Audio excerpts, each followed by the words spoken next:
Hello, this is Bill Bullard with R-CALF USA, the voice of the independent cattle producer in the United States of America. Well, America's cattle farmers and ranchers are fiercely independent. As individuals, they'd likely win the award for being least likely to join any organization.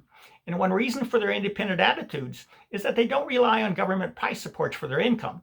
Instead, they succeed or fail based on the prices for their cattle that are determined in what is supposed to be a competitive marketplace.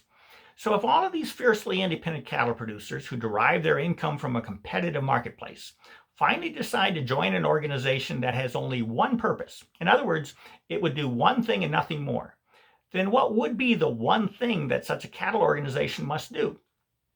I think the answer to that question is quite obvious. If a cattle organization did only one thing, then that one thing must be to protect and preserve a competitive marketplace for cattle. So what would this look like for a cattle organization to protect and preserve a competitive marketplace for cattle?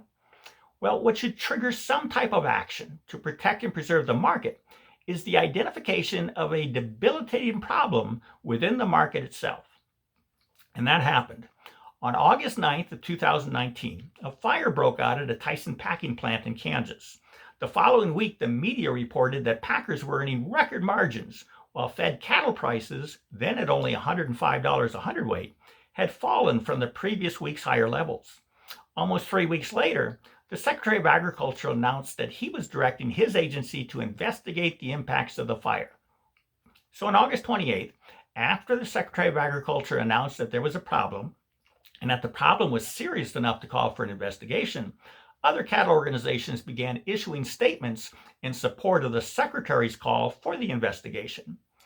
So I have to ask, how many of you out there believe that the debilitating problem with our U.S. cattle market only began after the August 9, 2019 Tyson fire?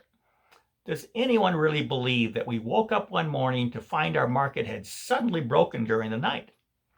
Obviously, the problem began long before the Tyson fire, but conditions finally got so terribly bad after the fire that it finally caused everyone else to finally have to admit that there was even a problem.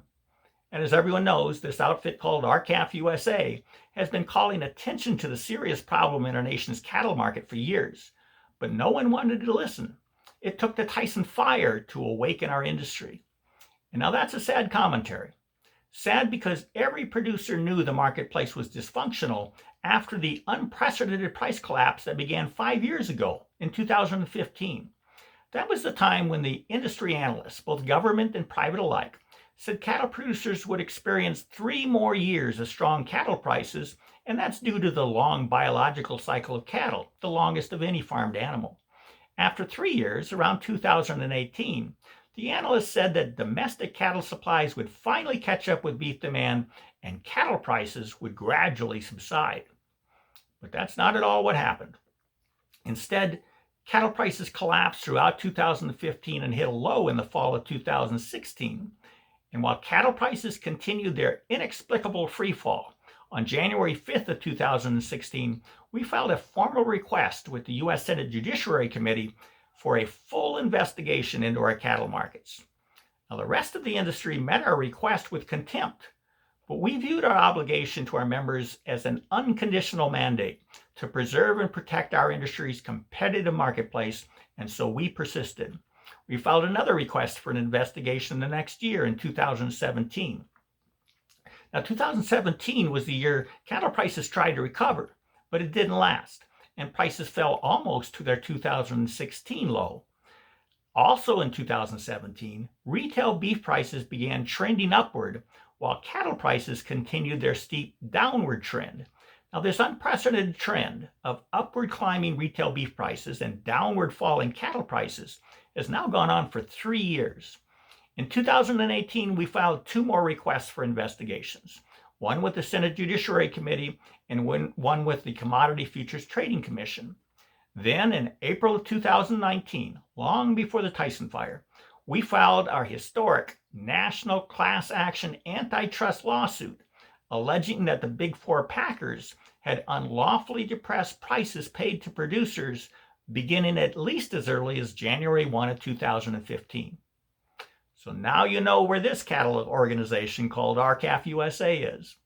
To learn more about what we do to support America's farmers and ranchers in all of rural America, please visit us at r-calfusa.com and join our efforts to restore independence and profitability to the United States cattle producer. Thank you and goodbye.